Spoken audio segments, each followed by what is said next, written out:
Okay, today we're going to talk about how to understand the beginning, the middle, and the end of a passage and of a story. Knowing how to do this helps you to better understand a story, and it helps you to better retell the story in your own words.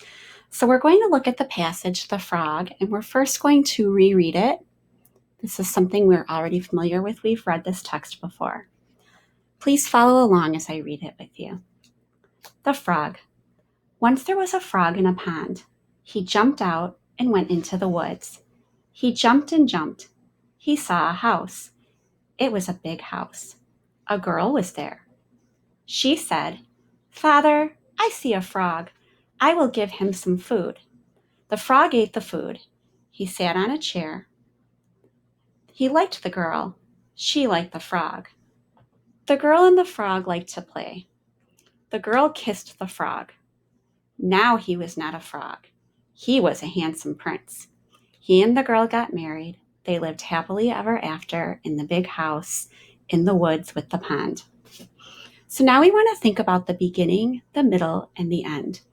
If you are working with a text and you have a book or something you cannot write in, or you are working with a book on screen and you can't write on it, you can use a sticky note or a Post-it to help you think about the beginning, the middle, and the end.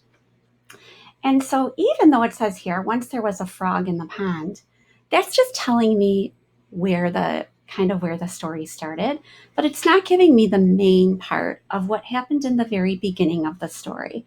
So when I go back as a reader, I kind of think about it. And what's the most important thing here that happens in the beginning?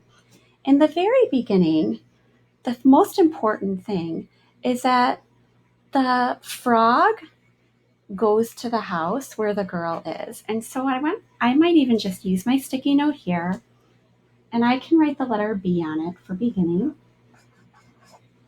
Okay, B for beginning. And I'm going to be thinking, in the beginning of this story, the frog goes to the house and sees the girl. I'm going to keep it very simple, and notice how I put that in my own words. Then I'm going to try to think about what happened in the middle of the story. In the middle of the story. So I'm going to put an M here for middle. And in the middle of the story, the girl kisses the frog. They play together, and the girl kisses the frog. Okay. At the end of the story, so I'm going to put E for end. At the end of the story, the girl and the girl and the prince fall in love and live happily ever after. And let me just go back again here to the middle. The girl kisses the frog and he turns into a prince. That's the main thing that happens in the middle. So if I'm going to retell what happened in the beginning, the middle, and the end of the story, I would say in the beginning of the story, a frog sees a house and meets the girl. In the middle of the story, the girl kisses the frog and he turns into a prince. At the end of the story, the girl and the prince live happily ever after. And so you want to be able to think about the main things that happen. Now, if you are able to write on your passage, just like you can write on this, and you don't need sticky notes, you can just write the letter B for the beginning in the part that's the beginning of the story. Okay. M for middle, for the part that is the main thing that happens in the middle of the story, and E for end, for the main thing that happens at the end of the story. And notice when we were talking about this, we were not only focusing on all of these other details, that the frog jumped and he jumped. Yes, that did happen in the beginning of the story, but we're trying to think about the main, most important thing that happened. And so even though, yes, there was a frog in a pond, and yes, he jumped and jumped, the main thing that happened in the beginning of the story was this.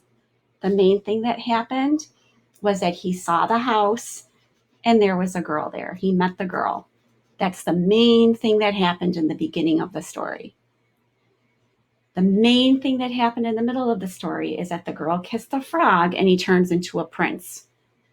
Yes, they played, but the main thing that happened, the big, big important thing that changes what happens in the story, is that the girl kissed the frog and he turns into a prince. And then at the end of the story, the main important thing that happened is that they then lived happily ever after. So when you're working with stories, I want you to ask yourself, are you just telling me the first sentence because it's the beginning? That is not necessarily the most important thing. What is the most important thing that happened in that part of the story? Okay. Now you're going to try this with your passage.